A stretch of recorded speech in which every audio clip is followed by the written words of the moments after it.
감사의 달입니다. 감사와 은혜가 넘쳐나고 성령 충만한 사람이 됩시다. 다음 주일은 추수감사주일입니다. 또한 이날은 전교인 만남의 주일로 정했습니다. 코로나로 인하여 만나지 못했던 모든 교인들이 예배에 참석하여 안부를 묻고 교제를 나누는 주일입니다. 또한 구역별로 작년 행복 나눔 잔치에 참석한 분들에게 찾아가서 작은 선물도 드리는 시간을 갖습니다. 모든 성도님들은 동참해 주시기 바랍니다. 오늘 2부 예배 후에 여전도의 원례가 있습니다. 장소는 주부를 참고하시고 여전도 회원들은 모두 참석해 주시기 바랍니다. 11월 14일 오전 10시에 교회 대청소를 실시합니다. 성도님들의 많은 참여 바랍니다. 연합 구역 예배를 11월 27일 저녁 7시에 본당에서 드립니다. 구역별 기간별 사진 콘테스트를 11월 29일 노뎀에서 가집니다. 세례 믿교 교육이 오늘 2부 예배 후 2층 당회실에서 있습니다. 교육 대상자는 참석하시기 바랍니다. 담임 목사님 동정입니다. 담임 목사님은 신년 목회 계획 및 정체 당회를 위해 11월 10일부터 13일까지 기도원에 입수하십니다. 고 김성미 집사님의 장례를 은혜 가운데 마쳤습니다. 김창석 장로님, 박행성 권사님 가정에서 떡과 음료를 제공해 주셨습니다. 하반기에는 모세 오경을 필사합니다. 경건을 위해 성도님들의 많은 참여 바랍니다. 코로나19 관련 예방수칙입니다. 모든 성도는 반드시 마스크를 착용하고 손 세정제를 사용합니다. 또한 입구에서 발열 체크를 하며 출입자 명단을 기록한 후 입장합니다. 착석 시에는 1m 이상 간격을 유지하시기 바랍니다. 오늘도 하나님께 영과 진리로 예배드리고 사랑과 기쁨이 넘치는 귀한 주일 보내시기 바랍니다. 이상 창녕제일교회 뉴스였습니다. 아멘. 예, 이렇게 복된 주일날 함께 만나 뵙게 되어 반갑습니다. 우리 인사하겠습니다. 반갑습니다. 사랑합니다. 예, 반가운 얼굴들도 있네요. 예, 오랜만에 오신 분들도 있고 사진 콘테스트에 대해서 문의가 많습니다. 사진은 찍는데 어떻게 합니까? 우리가 인화해 가야 됩니까? 어떻게 하면 문의가 많은데 여러분 구역별로 우리 교육자들한테 보내주시면 구역별 그 폴더에 사진을 우리 교육자들이 봐서 그래 이제 출력을 해서 구역별로 산발이 이렇게 세워서 로뎀이 이렇게 전체로 하도록 하겠습니다. 그러니까 요즘 여러분이 출력하기가 쉽지 않으니까 구역별로 기간별로 사진을 이렇게 찍어서 쭉 우리 교육자실에 보내주면 저희들이 그래서 그 주일학교에서는 큰 판에다가 사진을 쫙 이렇게 붙여서 진열을 하도록 하겠습니다. 열심히 찍고 참가해 주시면 고맙겠습니다. 다음 주일은 추수감사주일입니다. 어려운 가운데 있지만 구역별로 힘든 가운데도 하나님 앞에 감사하며 강단 장식은 그대로 합니다. 그래서 강단 구역별로 우리 농산물들을 올려서 하나님께 올려드리고 또 전교회 만남의 주일로 가지게 되었습니다. 여러분 주변에 아직 나오지 못한 분들 권면하고 격려해서 그때는 참 하나님 앞에 온 성도가 모여서 예배드리는 복된 주일 되면 좋겠습니다.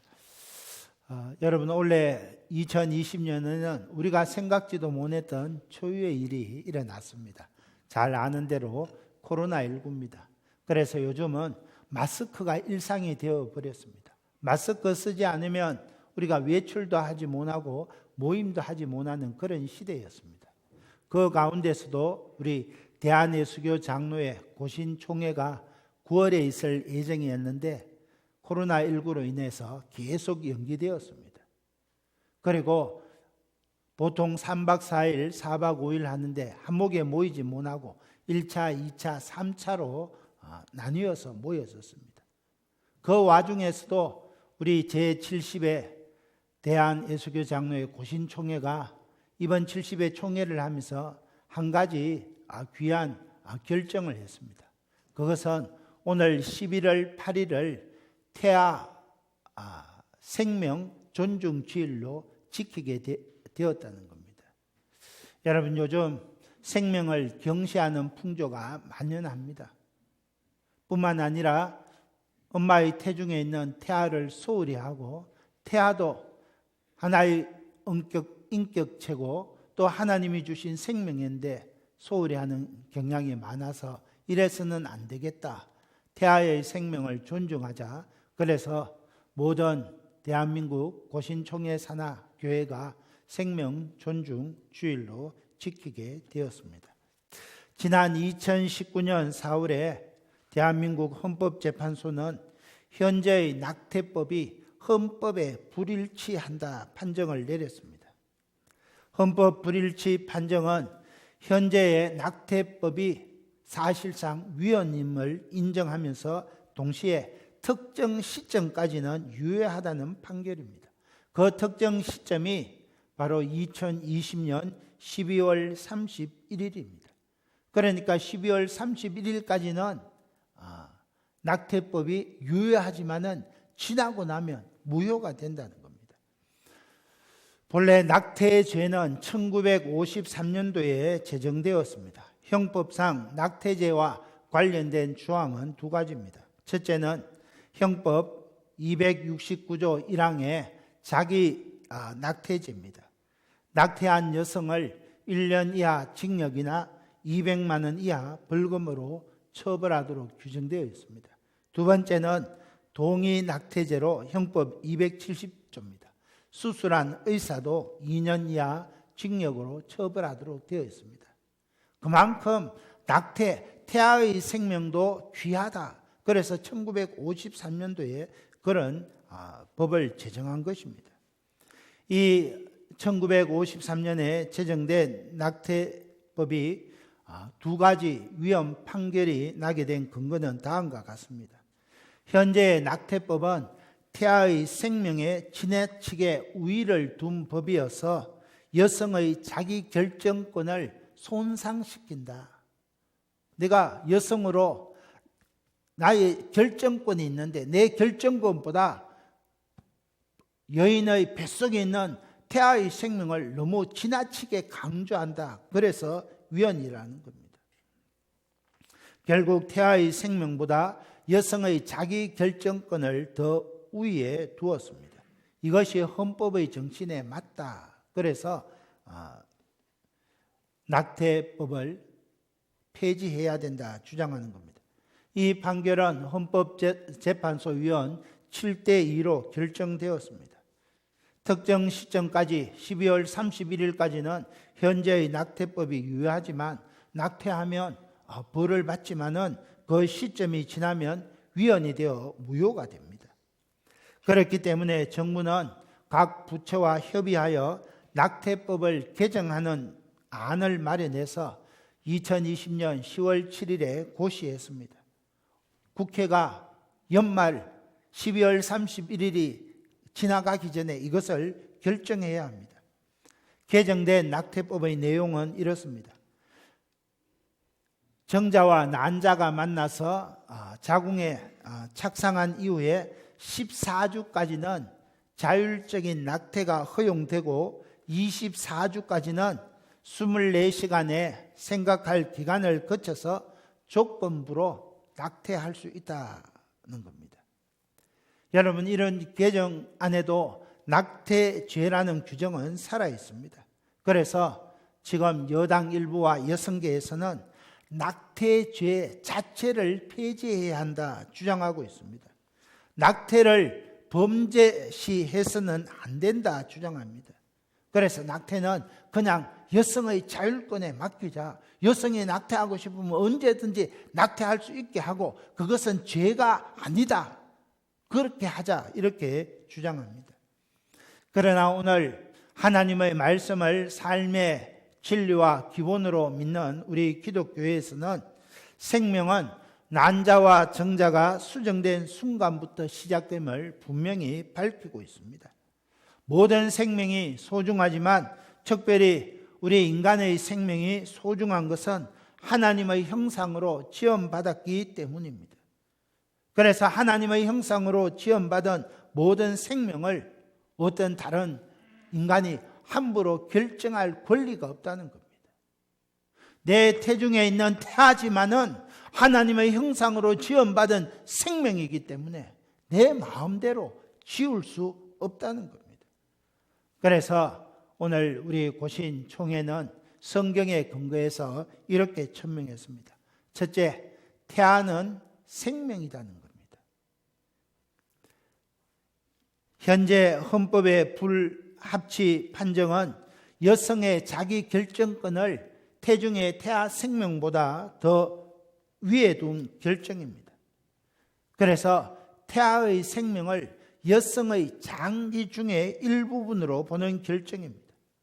태중의 태아를 생명으로 보지 아니하고 내 속의 장기의 일부로 보는 것은 여러분 가톨릭이 믿는 로마법 전통이기도 합니다.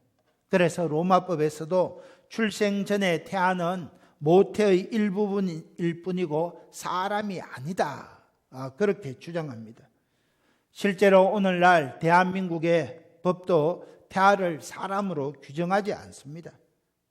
태아가 사람으로 인정될 때는 어머니의 뱃속에서 출생해서 살 수 있는 상태가 될 때 그때 생명이다, 사람이다 하는 규정을 받게 됩니다. 그러나 하나님의 말씀 성경은 그것을 반대합니다.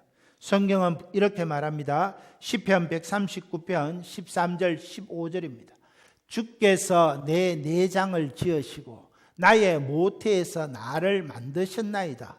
내가 주께 감사하오면 나를 지으심이 심히 기묘하심이라. 주께서 하시는 일이 기이함을 내 영혼이 잘 아나이다. 내가 은밀한 데서 지음을 받고 땅의 깊은 곳에서 기이하게 지음을 받은 때에 나의 형제가 주의 앞에 숨겨지지 못하였나이다. 13절에 나의 모태에 나는 인간을 말합니다. 여러분, 어머니의 태 속에 있는 그 생명은 하나님이 지은 사람입니다. 야곱과 에스가 모태에서 다투었고 우리 예수님도 모태의 과정을 지나시면서 사람이 되셨습니다. 세례 요한이 이를 기뻐했습니다. 그러니까 어머니의 뱃속에 있는 이 태아도 엄연한 사람이요 인간임을 존중해야 한다는 겁니다. 그래서 낙태법을 폐지해서는 안 된다 하는 것이 기독교의 입장입니다. 영상을 하나 보도록 하겠습니다.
우리가 침묵하면 또 하나의 생명이 사라집니다. 여러분, 이 영상을 보고 제가 참 충격을 받았습니다. 여러분도 오늘 크게 충격받았을 것입니다. 이미 낙태법이 폐지 안 되어도 피치 못할 상황에 있는 것은 전부 법으로 제정되어 있습니다.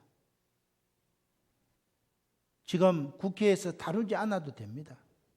그런데 이런 일들이 지금 국회에 계류되어 있기 때문에 우리가 기도하고 하나님이 태중에 지으신 그 태아도 생명이라는 사실을 우리가 기억해야 되겠습니다. 하나님 말씀 성경이 특별히 낙태에 대한 규정을 별도로 두지 않은 것은 당연히 태중에 있는 태아를 생명으로 인정했기 때문입니다. 그래서 성경은 살인하지 말라는 10계명의 6계명의 낙태를 함께 이해했습니다. 낙태하는 것, 그것도 살인하는 것으로 이해했습니다. 태아의 생명이 여성의 자기 결정권보다 우선시 되어야 됩니다. 왜냐하면 하나님의 형상으로 지음받은 그런 생명이기 때문에 그렇습니다. 우리 한국 교회가 60, 70년대 경제개발 우선 정책 아래서 인구 조절을 해야 된다 해서 사내 제한 정책을 시행했습니다. 그래서 70년대만 해도 둘만 낳아 잘 기르자 그러다가 80년대에 들었으면 잘 키운 딸 하나 10아들 안 부럽다. 하나 낳아 젊게 살고 좁은 땅 넓게 살자. 그래서 하나만 낳자. 그런 캠페인을 벌였습니다. 그러다가 1983년 이후에 출생률이 2.1로 떨어지기 시작합니다. 그때 교회는 정부의 산하 제한 정책에 어떤 제한도 하지 아니하고 교인들은 순응하며 낙태도 했습니다. 잘 살아보자는 말에 몰두했고 기복신앙과 함께 대형 교회들이 생겨나고 성장 중심의 방향을 걸어갔습니다. 그러다가 지금 2020년 현실은 어떻습니까? 오늘 대한민국의 가장 심각한 문제가 여러분 출생률이 OECD 국가 중에 가장 최하위에 있다는 겁니다. 인구 절벽의 엄청난 난관의 재난 앞에 서 있습니다. 그래서 70년, 80년대 교회는 참된 복과 생명의 중요성보다 잘 사는 것이 우선시 된다 하는 것을 우리가 가르쳤습니다. 성장이 우선이었기에 낙태하는 성도들을 책망하지 못했고 시벌하지 못했습니다. 교회도 책임이 있는 겁니다. 교회가 시대의 빛이 되지 못하고 끌려간 어두운 시절이 있었습니다. 그래서 오늘 2020년을 살아가면서 교회는 회개해야 합니다. 우리 성도들도 회개해야 합니다. 오늘 태아 생명 존중주의를 우리가 지키는 것은 현재의 낙태법 개정을 말하기에 앞서서 과거에 하나님의 생명, 태아를 소중히 생각하지 못하고 인구 정책에 순응하며 마음껏 낙태죄를 저지른 우리의 죄악들을 회개하는 것이 먼저 필요합니다.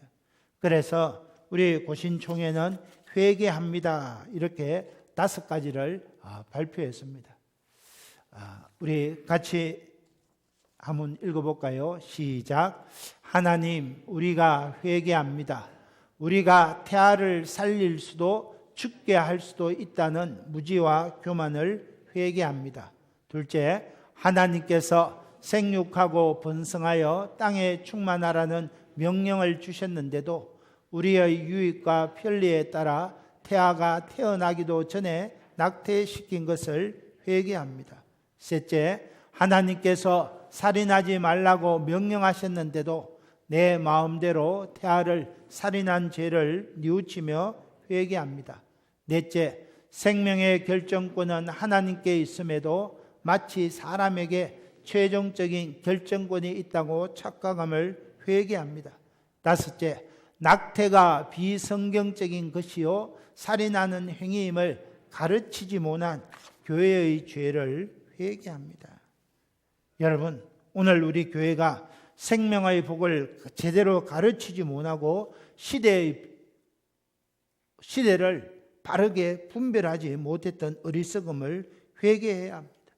그래서 우리 성도들이 성경적인 가르침을 받지 못하고 무지하게 태아의 생명을 함부로 해쳤던 것들을 회개해야 합니다. 그리고 이 시간 이후에는 태중의 태아도 존엄한 한 생명이요 인간이요 하나님이 주신 생명임을 알고 우리가 그 생명을 귀히 여겨야 합니다. 그래야 할 때 하나님께서 지난 세월들 깨닫지 못하고 배우지 못해서 했던 어리석음과 죄악들을 용서해 주실 것입니다. 이사야 1장 18절은 이렇게 말합니다. 오라 우리가 서로 변론하자. 너희의 죄가 주홍 같을지라도 눈과 같이 희어질 것이요 진홍같이 붉을지라도 양털같이 희게 되리라. 우리는 태아가 하나님이 주신 생명임을 기억해야 합니다. 세상의 법 개정은 숫자의 힘에 의해서 결정될 것입니다. 낙태법을 폐지하고자 하는 그런 일에 대해서 찬성하는 숫자에 의해서 결정될 것입니다. 그러나 오늘 우리 성도들은 태아도 하나님이 주신 존귀한 생명임을 기억하고 하나님의 은혜로 받아들여야 됩니다. 그래서 태중의 태아를 하는 것은 살인을 저지르는 엄청난 죄다 하는 것을 인식하고 믿음으로 기도하고 이 어려운 시대를 이겨내야 되겠습니다. 이런 은혜가 있게 되기를 예수님의 이름으로 축원합니다. 두 번째, 낙태하는 것은 죄다는 겁니다. 여러분, 성경은 낙태가 불법인 사회가 건강한 사회다 이랍니다. 그러나 현실은 그렇지 않습니다. 오늘 세상은 낙태를 찬성하는 숫자가 많고 힘이 세기 때문에 결국 법은 개정될지도 모릅니다. 아니, 개정이 아니라 세상은 낙태법 자체가 없는 것을 원하고 있습니다. 낙태와 죄를 낙태하는 것이 죄가 아니다. 그렇게 주장합니다. 이런 가운데 오늘 우리 성도들은 하나님 말씀 성경을 통해서 낙태법이 필요하다. 낙태하는 것은 죄다. 그 법이 여전히 살아 있어야 됨을 우리가 깨달아야 됩니다. 오늘 읽은 마태복음 19장은 낙태는 아니고 이혼에 대한 말씀입니다. 3절에 보면 바리새인들이 예수께 나와 예수님을 시험하여 이르되 사람이 어떤 이유가 있으면 그 아내를 버리는 것이 옳습니까? 예수님을 시험하기 위해서 바리새인들이 이혼할 수 있는 사유에 대해서 묻습니다. 그때 예수님께서 답을 말씀하십니다. 4절 5절입니다.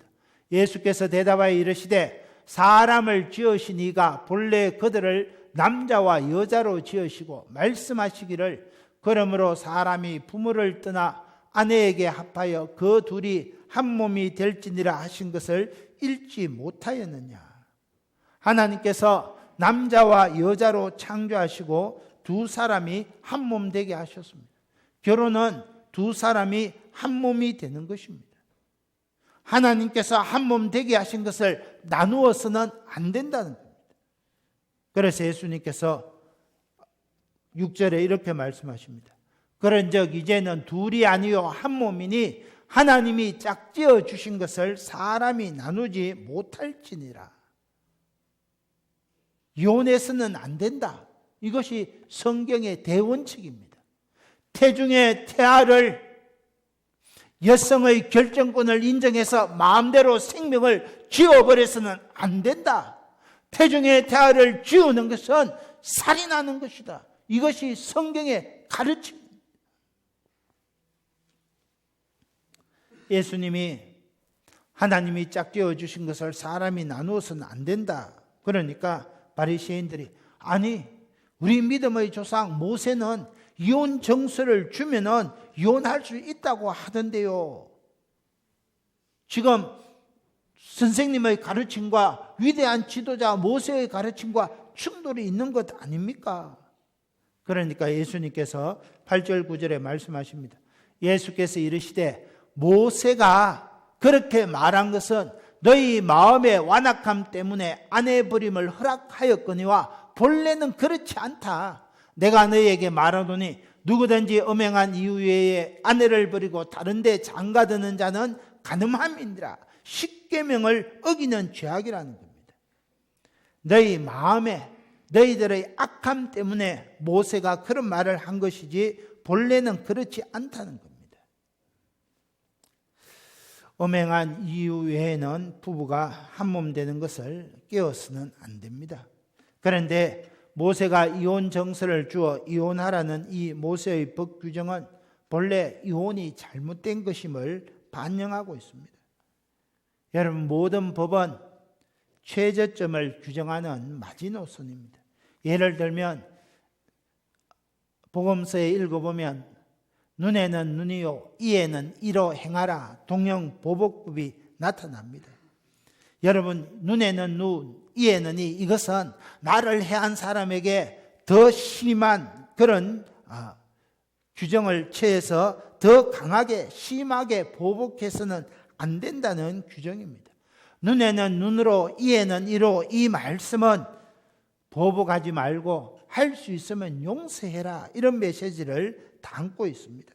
그래서 우리 예수님은 동형보복법을 산상수훈에서 말씀하시면서 용서의 법으로 받아들이기를 촉구하는 것입니다.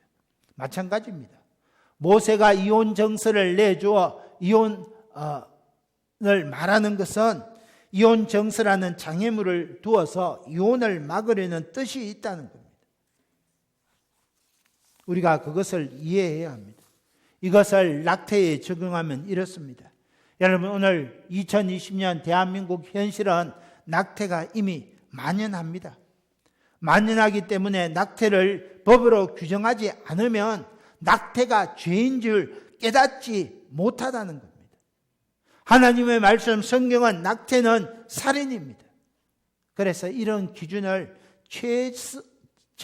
최저선으로 규정하는 것이 낙태법입니다. 개정된 낙태법은 그래도 하나님의 말씀을 충족시키지는 못할 겁니다. 14주까지는 낙태할 수 있는데 그 14주가 더 내려가야 한다는 겁니다. 14주가 8주가 되고 6주가 되고 4주가 아니 낙태 자체를 허용해서는 안 된다는 겁니다. 정자와 난자가 만나서 자궁에 안착하는 그때부터 생명이 시작된다는 것을 우리는 이해해야 한다는 겁니다. 그래도 세상의 현실법은 찬성하는 자들이 많기 때문에 그 법은 제정될지도 모릅니다. 그러나 여러분, 낙태법은 있어야 됩니다. 낙태하면 죄라는 법이 있어야지 양심의 가책을 받고 낙태하는 것이 죄인 줄 깨닫게 되는 것입니다. 오늘 국회에 이 낙태법을 폐지하는 것이 계류되어서 12월 31일까지 처리될 것입니다. 그러나 하나님을 믿는 우리 성도들은 그것은 하나님의 뜻이 아니고 하나님의 말씀 성경이 가르치는 바가 아니라는 것을 알고 오늘 우리 대한민국이 태중의 태아를 존중히 여기고 하나님의 형상으로 지음받은 모든 형제 자매 한 사람 한 사람을 소중히 여기는 믿음의 삶을 살아가야 되겠습니다. 사랑하는 성도 여러분, 생명 존중 주일을 맞이하면서 태중의 태아뿐만 아니라 오늘 이곳에 함께 믿음 생활하는 저와 여러분 우리 한 사람 한 사람 모두가 소중한 사람, 모두가 하나님의 형상으로 지음받은 사람입니다. 그래서 교회 공동체 안에서 형제자매 바라볼 때마다 하나님의 형상으로 지음받은 귀한 분이구나, 귀하게 생각하고 최선을 다해서 섬기고 아름다운 동력의 일을 이루어 가야 합니다. 그것이 하나님이 원하시는 일입니다. 여러분, 오늘 교회 안에서 형제 자매를 잘 섬기는 것이 절대로 자기가 손해보는 일 아닙니다. 내가 잘 섬긴다고 해서 상대방이 나를 깔보거나 시기하지 않습니다. 잘 섬기는 사람, 도리어 천국에서 상급이 큽니다. 나보다 남을 더 낮게 여기는 사람, 정말 하나님이 더 기뻐하시는 사람. 우리가 이 사실을 생각하고 믿음으로 하루하루 살아내야 되겠습니다. 끝으로 영상 하나를 보고 말씀을 마무리하겠습니다. FEBC 1분 칼럼 에스더 기도운동과 함께합니다. 장로교 고신총회는 지난 10월 20일 제70회 총회에서 낙태법 개정에 대한 고신교회의 성명서를 아래와 같이 발표했습니다. 하나, 낙태는 살인하지 말라는 하나님의 계명을 어기는 행위임을 천명한다.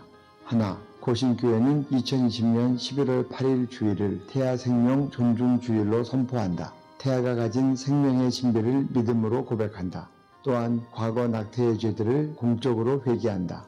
그 주일에 전국교회가 미혼모와 버려진 아이들을 위한 기금 마련을 위해 헌금한다. 하나, 과거 국가의 산하 제한 시책 아래 성도들에게 바른 성경적 생명과 복을 가르치지 못하고 방관한 교회의 죄를 회개한다. 또한 교회의 바른 지도를 받지 못한 채 정부의 시책을 따라서 낙태를 한 모든 성도들의 죄도 회개한다. 회개하는 자들에게 용서하시는 복음의 은혜를 선포한다. 생명의 주인이신 주님, 고신총회에서 낙태를 반대하며 오는 11월 8일 태아 생명 존중 주일로 선포하고 전국적으로 미혼모와 버려진 아이들을 위해 헌금하기로 했음에 감사드립니다. 이와 같이 생명 살리는 운동이 한국의 모든 교단과 교회에 확산되게 해 주옵소서. 이 모든 말씀 2000년 전에 태아로 이 땅에 오신 예수님 이름으로 기도드립니다. 아멘. FEBC 금방 그 영상은 우리 고신총회에서 태아 생명 존중주의를 선포하니까 에스더 기도 운동에서 그것을 이렇게 영상으로 만들어 전국 대한민국 모든 교회에 태아 생명을 존중하는 그런 일들이 일어났으면 좋겠다. 낙태법 폐지가 사라졌으면 좋겠다. 이런 바람으로 된 것입니다. 사랑하는 성도 여러분, 코로나19로 안 그래도 어려운데 낙태법 폐지라든지 포괄적 차별금지법이라든지 여러 가지 해결해야 될 문제들이 산적해 있습니다. 어떻게 해야 합니까? 저와 여러분이 전능하신 하나님께 기도할 때 하나님께서 간섭하여 주셔서 권세 잡은 자들의 그 악한 의도를 하나님께서 역전시켜 주시고 합력하여 선을 이루게 해 주실 줄 믿습니다. 이 일에 우리는 기도함으로 동력해야 합니다. 이런 믿음이 우리 모두에게 있게 되기를 예수님의 이름으로 축원합니다. 이 말씀 생각하면서 우리 한번 주여 청하며 기도합니다. 주여!